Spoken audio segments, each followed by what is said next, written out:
ہر گروہ کے لیے ایک مدت مقرر ہے، پھر جب وہ مدت پوری ہو جاتی ہے تو پھر اس گروہ کی گرفت کے لیے ایک گھڑی بھر کی بھی تقدیم و تاخیر نہیں ہو سکتی۔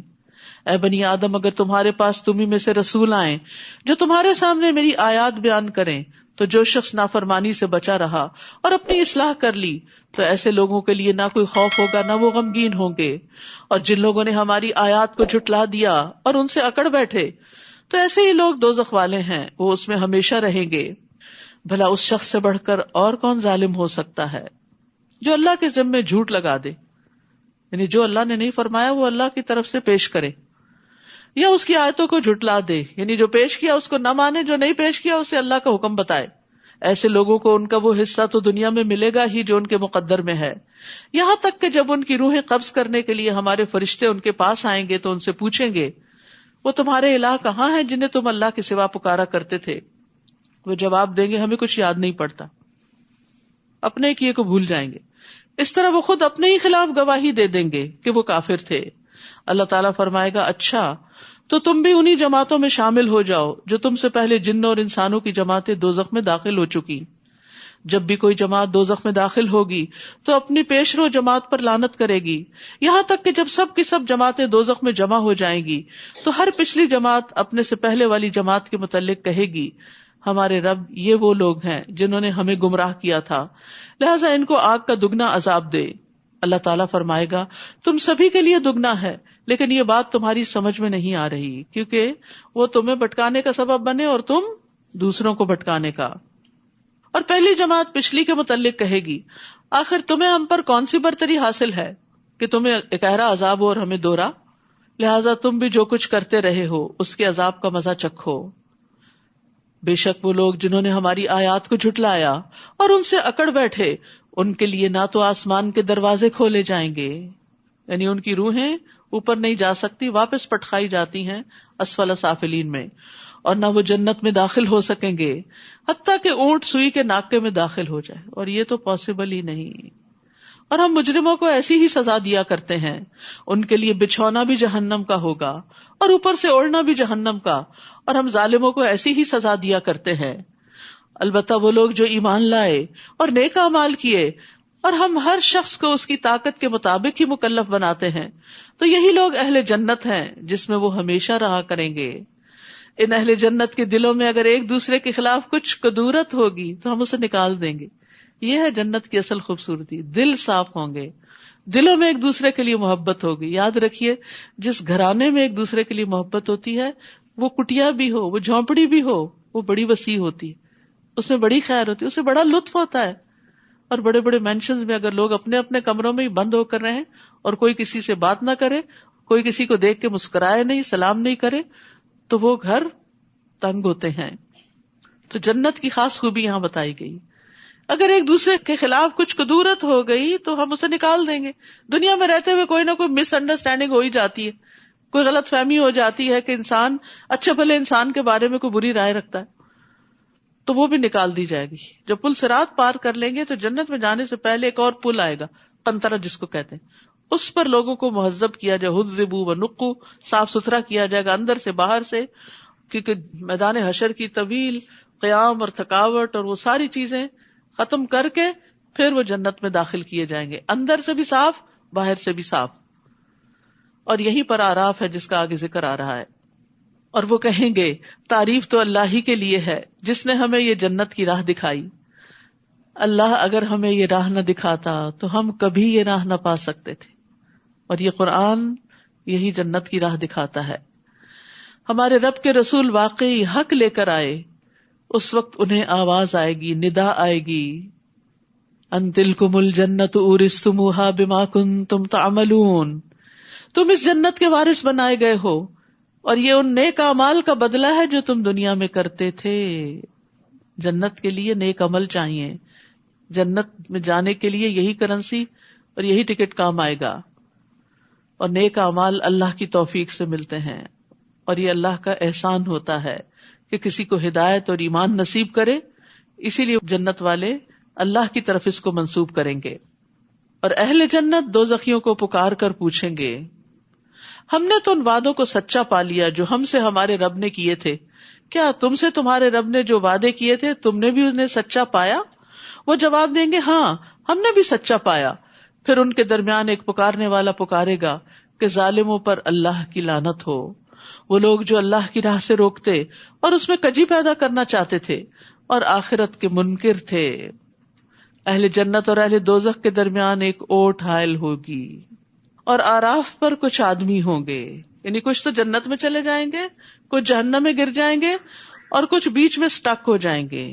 آراف والے جو ہر ایک کو اس کی پیشانی کے نشانات سے پہچانتے ہوں گے، وہ اہل جنت کو آواز دیں گے تم پر سلامتی ہو. یہ آراف والے ابھی جنت میں داخل تو نہ ہوئے ہوں گے، البتہ اس کی امید ضرور رکھتے ہوں گے. یہ بھی انتظار کے مرحلے، انتظار کی گھڑیاں کتنی تکلیف دہ ہوتی. کبھی آپ کو ایکسپیرینس ہوا ہوگا کہ لوگ جیسے سفر کر رہے ہوتے ہیں تو کچھ لوگوں کا چیک ان فوراً ہو جاتا ہے، کچھ لوگوں کو روک لیا جاتا ہے، کچھ کو امیگریشن پہ بلا لیا جاتا ہے. تو جو لوگ سیدھے سیدھے نکل رہے ہوتے ہیں آپ ان کو دیکھ کے کتنا رش کرتے ہیں، اور جو روک لیے جائے وہ ڈرے ہوئے ہوتے ہیں کہ پتہ نہیں ہمارے ساتھ کیا معاملہ کیا جائے گا. تو وہاں بھی آراف والے ڈرے ہوئے ہوں گے. اہل جنت سے بھی بات کریں گے، ادھر جہنم والوں سے بھی کریں گے. وہ جنت میں داخل نہیں ہوئے لیکن امید رکھتے ہیں. کون ہے یہ؟ وہ جن کے نیک عمل زیادہ نہیں تھے کہ وہ جنت میں جا سکے، اور جن کے برے عمل نہیں زیادہ تھے کہ وہ جہنم میں پھینکے جاتے. برابر کے ایکول ہو گیا سب کچھ، کانفلکٹ ہو گیا. حدیث میں آتا ہے کہ اگر کسی کا صحابہ جوں کے انڈے برابر بھی نیک عمل زیادہ ہوگا جنت میں چلا جائے گا. وہاں چھوٹی چھوٹی نیکیوں کی بھی بڑی قدر آئے گی جن کو ہم ایسے ہی گنوا دیتے. چھوٹی سی نیکی ہم کہتے ہیں تو چھوٹی ہے، کوئی بڑی کر لیں گے. نہیں، چھوٹے چھوٹے کام بھی کرتے چلے جائیں. خالی وقت نہ گزارا کریں. سبحان اللہ، الحمدللہ، اللہ اکبر، اللہ کی بڑائی بیان کی، ذکر کیا. اب سفر کر رہے ہیں، راستے میں ہیں، کام کر رہے ہیں، ذکر میں کیا مشکل ہے؟ کچھ مشکل نہیں. ہو سکتا ہے ایک دفعہ کا سبحان اللہ کہنا آپ کو جنت میں لے جانے کا باعث بن جائے. کسی کو کھجور کا آدھا ٹکڑا دینا جہنم سے بچا لے. تو چھوٹی نیکی چھوٹی برائی دونوں ہی کاؤنٹ ہوں گی. اور جب ان کی نگاہیں اہل دوزخ کی طرف پھیری جائیں گی تو کہیں گے اے رب ہمیں ظالم لوگوں میں شامل نہ کرنا. اور یہ آراف والے کچھ لوگوں کو ان کی پیشانیوں سے پہچان کر آواز دیں گے آج نہ تمہاری جمعیت تمہارے کچھ کام آئی. دنیا میں بہت لوگ تھے تمہارے ساتھ، بڑا جتھا تھا، بڑے جان پہچان والے تھے، اور نہ وہ چیزیں جن کے بل پہ تم اکڑا کرتے تھے. تمہاری مال و دولت، اولاد، تمہارا سٹیٹس آج کچھ بھی تو فائدہ نہ دیا. کیا یہ اہل جنت وہی لوگ نہیں جن کے متعلق تم قسم کھا کے کہا کرتے تھے اللہ انہیں اپنی رحمت میں سے کچھ بھی نہ دے گا؟ اگر دینا ہوتا تو دنیا میں بھی کچھ ملتا، کیونکہ دنیا میں وہ بدحال رہے، تکلیفیں اٹھاتے رہے اللہ کی رضا میں. انہیں آج یہ کہہ دیا گیا آج تم جنت میں داخل ہو جاؤ، نہ تمہیں کوئی خوف اور نہ کوئی غم. اور دوزخی اہل جنت کو آواز دیں گے. اب ان کی کمیونیکیشن ہو رہی ہے آپس میں، ہم پر بھی کچھ پانی انڈیل دو، یا اللہ نے جو کچھ تمہیں کھانے کو دیا ہے اس میں سے کچھ ہماری طرف پھینک دو.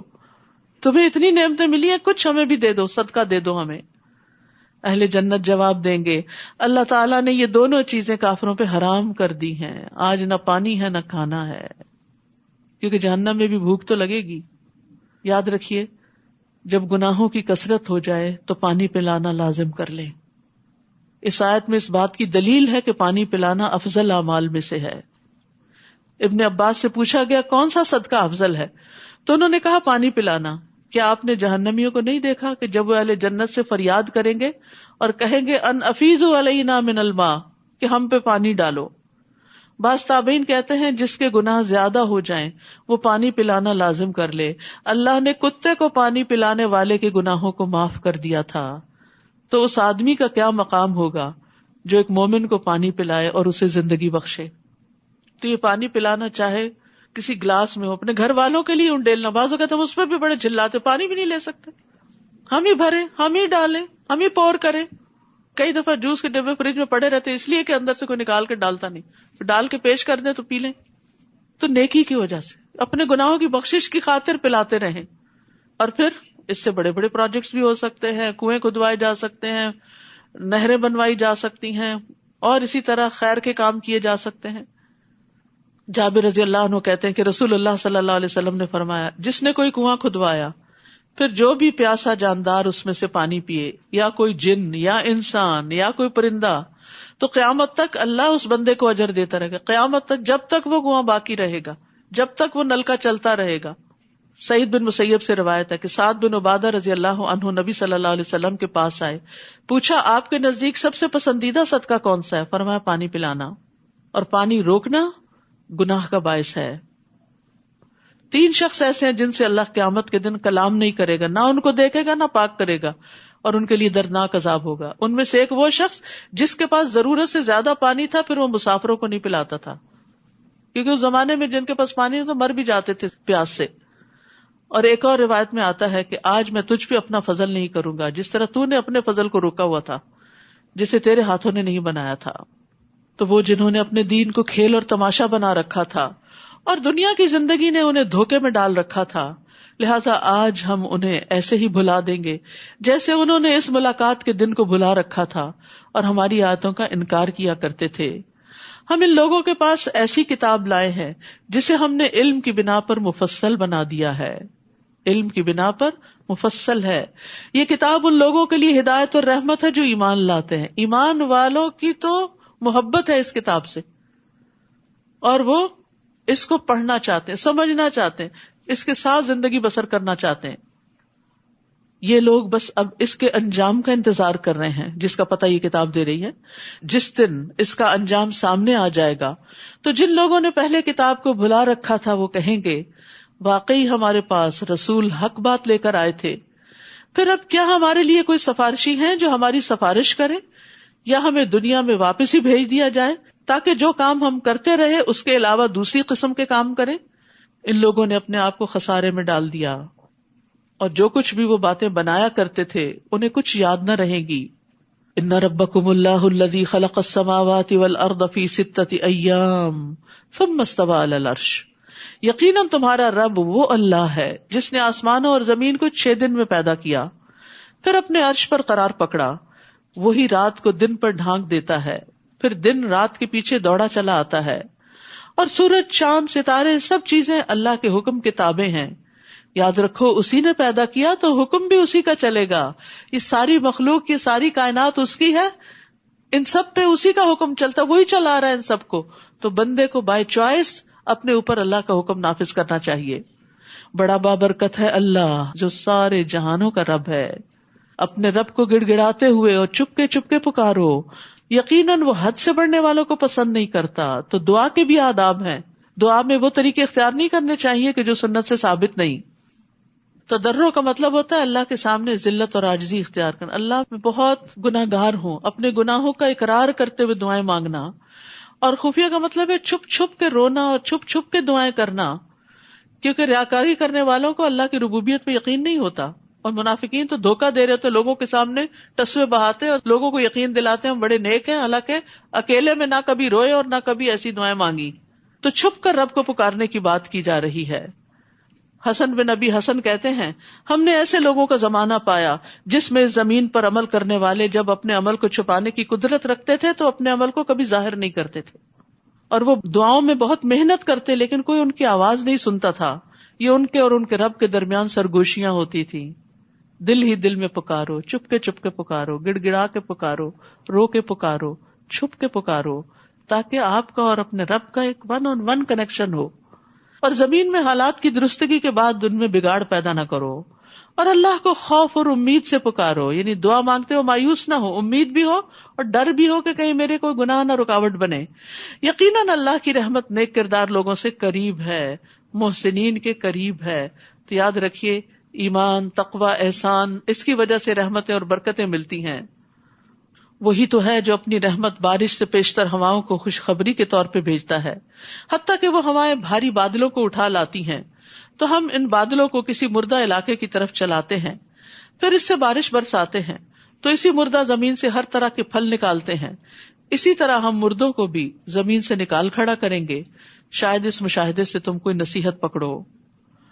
اور عمدہ زمین اپنے رب کے حکم سے خوب سبزہ اگاتی ہے، اور جو خراب زمین ہوتی ہے اس سے جو کچھ تھوڑا بہت نکلتا ہے وہ بھی ناقص ہوتا ہے. تو یہ زمین سے مراد انسان ہے. اچھے انسانوں سے بڑے پیمانے پہ خیر پھوٹتی ہے، اور جن کے اندر شر ہوتا ہے وہ چھوٹی سی خیر کرتے ہیں تو اس میں بھی کچھ شر چھپا ہوا ہوتا ہے. اسی طرح ہم اپنی آیات کو مختلف طریقوں سے ان لوگوں کے لیے بیان کرتے ہیں جو شکر بجا لاتے ہیں. لقد ارسلنا نوحا الی قومہ، ہم نے نوح علیہ السلام کو اس کی قوم کی طرف بھیجا. ہر نبی اپنی قوم کی طرف بھیجا گیا. تو اس نے کہا اے میری قوم، اللہ کی عبادت کرو جس کے بغیر تمہارا کوئی الہ نہیں. میں تم پر ایک بڑے دن کا عذاب واقع ہونے سے ڈرتا ہوں.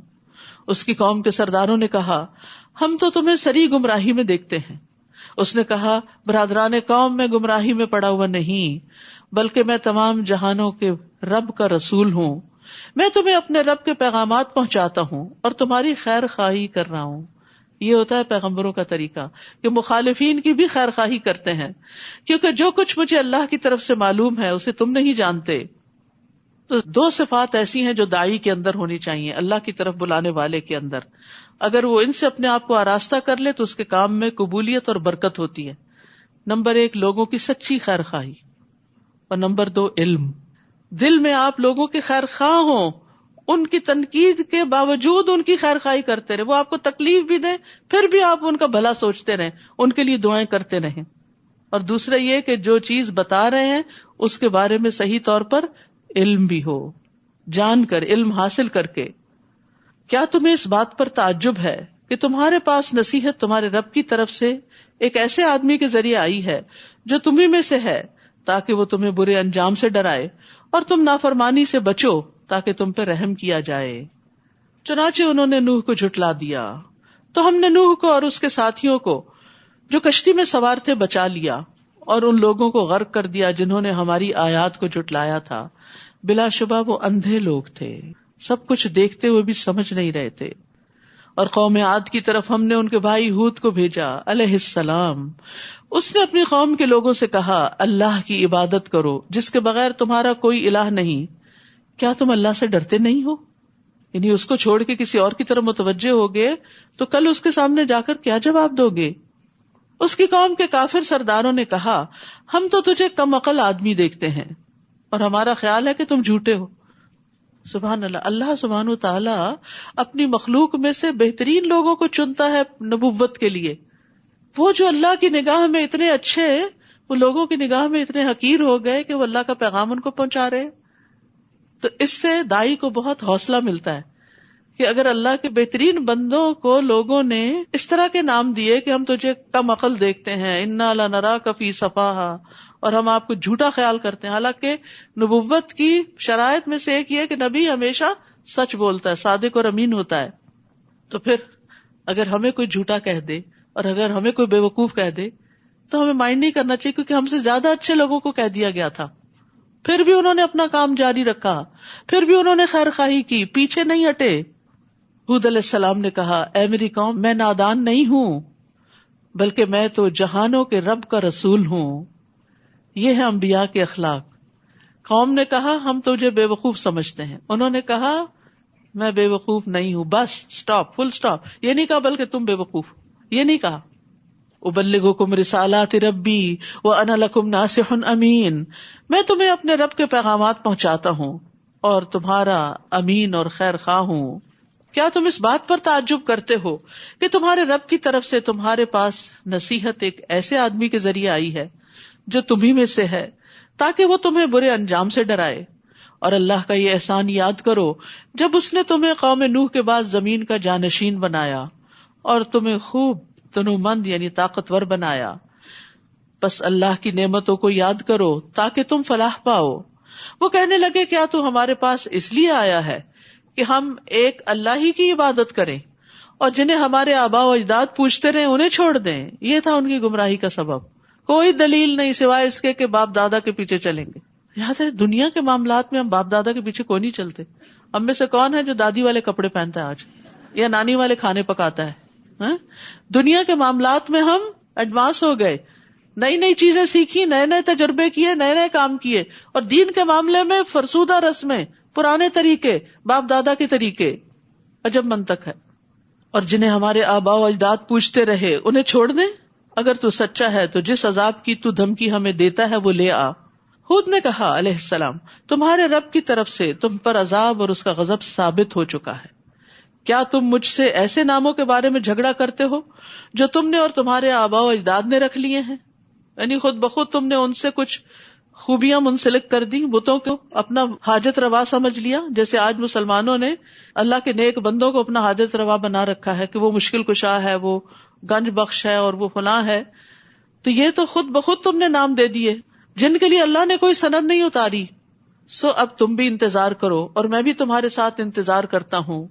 پھر ہم نے اسے اور اس کے ساتھیوں کو اپنی مہربانی سے بچا لیا اور ان لوگوں کی جڑ کاٹ دی جنہوں نے ہماری آیات کو جھٹلایا تھا اور ایمان لانے والے نہیں تھے. اور سمود کی طرف ان کے بھائی صالح کو بھیجا علیہ السلام. اس نے اپنی قوم کے لوگوں سے کہا، اللہ کی عبادت کرو جس کے بغیر تمہارا کوئی الہ نہیں. تمہارے پاس تمہارے رب کی طرف سے واضح معجزہ آ چکا ہے. یہ اللہ کی اونٹنی تمہارے لیے معجزہ ہے. وہ اونٹنی ایک چٹان سے نکلی تھی، انہوں نے معجزہ مانگا تھا، اللہ نے بھیج دیا. اللہ کی زمین پر اسے چرنے دو اور اسے برے ارادے سے ہاتھ نہ لگاؤ ورنہ ایک دردناک عذاب تمہیں آ لے گا. کیونکہ وہ ان کا سارا پانی پی جاتی تھی، معجزہ مانگ کے پھنس گئے. اور وہ وقت یاد کرو جب قوم عاد کے بعد اللہ نے تمہیں جانشین بنایا، یعنی زمین میں تمہیں اٹھایا، تمہیں بسایا، تمہیں ترقی دی، تمہیں اس علاقے میں آباد کیا. تم زمین کے ہموار میدانوں میں محلات بناتے ہو اور پہاڑوں کو تراش تراش کر گھر بنا لیتے ہو. اتنا زبردست آرکیٹیکچر اور کنسٹرکشن کا طریقہ تھا ان کا. لہٰذا اللہ کے احسانات کو یاد کرو، یعنی جس نے تمہیں عقل، سمجھ اور یہ وسائل، ریسورسز اور ان کو استعمال کرنے کے طریقے سکھائے، اور زمین میں فساد نہ مچاتے پھرو. ہود علیہ السلام کی قوم کے متکبر سرداروں نے ان کمزور لوگوں کو جو ان میں سے ایمان لا چکے تھے کہا، کیا تم جانتے ہو کہ صالح اپنے رب کا رسول ہے؟ یعنی تم کیوں مان گئے ہو، تم کیوں صالح کے پیچھے جا رہے ہو، تمہارے پاس کیا دلیل ہے؟ یعنی ان سے جھگڑنے لگے. وہ کہنے لگے جو کچھ اسے دے کر بھیجا گیا ہم تو اس پر ایمان رکھتے ہیں. متکبر کہنے لگے جس بات پر تم ایمان لانے والے ہو ہم اسے ماننے والے نہیں. سمجھنے کی، جاننے کی کوشش ہی نہیں کی تو ایمان کہاں سے آتا. چنانچہ انہوں نے اونٹنی کی کونچیں کاٹ ڈالی اور اپنے رب کے حکم سے سرتابی کی اور کہنے لگے، صالح اگر تو رسول ہے تو جس عذاب کی تو ہمیں دھمکی دیتا ہے وہ لے آ. کیا حوصلہ تھا ان لوگوں کا، کیا اکڑ تھی، کیا تکبر تھا کہ اپنے لیے عذاب مانگا. آخر انہیں زلزلے نے آ لیا اور وہ اپنے گھروں میں اوندھے پڑے کے پڑے رہ گئے. بڑی بڑی عمارتیں انہیں کے اوپر گر پڑی. پھر صالح یہ کہتے ان کے ہاں سے چلے گئے، اے قوم میں نے تمہیں اپنے رب کا پیغام پہنچا دیا تھا اور تمہاری خیر خواہی بھی کی، لیکن تم تو خیر خواہی کرنے والوں کو پسند ہی نہیں کرتے. اور لوط نے جب اپنی قوم سے کہا علیہ السلام، تم بے حیائی کا وہ کام کرتے ہو جو تم سے پہلے اہل دنیا میں سے کسی نے بھی نہیں کیا. تم شہوت رانی کے لیے عورتوں کو چھوڑ کر مردوں کے پاس آتے ہو. تم تو حد سے بڑے ہوئے لوگ ہو. یعنی عجیب و غریب خواہشات تھی ان کی. اور اس کی قوم کو اس کے سوا کوئی جواب بن نہ پایا کہ انہوں نے یہ کہہ دیا، اپنی بستی سے انہیں نکال دو، یہ لوگ بڑے پاک باز بنتے ہیں. یعنی نصیحت کرنے والوں کو ہی ختم کر دو تاکہ کوئی برا بھلا کہے ہی نہ، کیونکہ وہ اپنے برے اعمال پہ فخر کرتے تھے اور نیک لوگوں کا مذاق اڑاتے. یہ بری قوموں کا یہی حال ہوتا ہے کہ وہ نیکی کرنے والوں کو بے وقوف سمجھتے ہیں اور جن گناہوں کی گندگی میں وہ گرفتار ہوتے ہیں اس پہ فخر کرتے ہیں. چنانچہ ہم نے لوط اور اس کے اہل خانہ کو بچا لیا بجز اس کی بیوی کے کہ وہ باقی ماندہ ہلاک ہونے والوں میں سے تھی، کیونکہ اس کی ہمدردیاں اس بری قوم کے ساتھ تھی. تو جو جس کے ساتھ محبت کرتا ہے اسی کے ساتھ اٹھتا ہے. اور اس قوم پر پتھروں کی بارش برسائی، بس دیکھ لیجئے کہ مجرموں کا انجام کیسا ہوا. اور اہل مدین کی طرف ہم نے ان کے بھائی شعیب کو بھیجا علیہ السلام. اس نے کہا، اے میری قوم اللہ کی عبادت کرو، تمہارے لیے اس کے سوا کوئی الہ نہیں. تمہارے پاس تمہارے رب کی طرف سے ایک واضح دلیل آ چکی ہے، لہذا ناپ اور تول پورا رکھا کرو اور لوگوں کو ان کی چیزیں کم نہ دیا کرو. لین دین میں ڈنڈی مارتے تھے. اور زمین میں اصلاح ہو جانے کے بعد اس میں بگاڑ پیدا نہ کرو. یہی بات تمہارے لیے بہتر ہے اگر تم واقعی مومن ہو.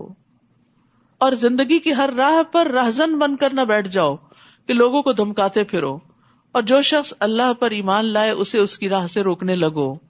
یعنی راستوں پر اس لیے نہ کھڑے ہو جاؤ کہ اللہ کے راستے سے لوگوں کو روکو، اور جو دین کی طرف آئے انہیں اس سے منع کرو. اور اس سیدھی راہ میں کجی کے درپے ہو جاؤ.